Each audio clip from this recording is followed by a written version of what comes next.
чыгармачылык ушундай бир сыйкыр дүйнө да. Карасаң эле ырлардын баардыгы ырдалып, обондун баардыгы чыгып, эч нерсе калбагандай сезилет да. Менин бир чогуу окуган бир курсташым азыр элге белгилүү болуп калды, атын айтпай эле коеюн. Анан бир күн айтат: мен деле обон чыгарайын дейм, кантип эле чыгарып атасыңар дейт да. Мен карап көрсөм эле ырдын баардыгын эле чыгарып, силер бүт эле чыгарып салгандай сездиңер дейт да.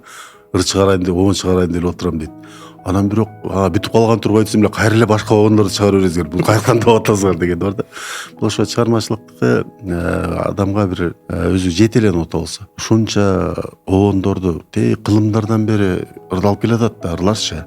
Канчалаган күйдүм ырлар, канчалаган сүйдүм ырлар, канчалаган секетбайлар, канчалаган насаат, терме, санаттар жазылып эле бүтпөй келатат да. Демек бул чыгармачылыктын кандайдыр бир Кудай тарабынан берилген бир билинип билинбеген, көрүнүп көрүнбөгөн бир кандайдыр сыйкыр болуш керек деп ойлойм да.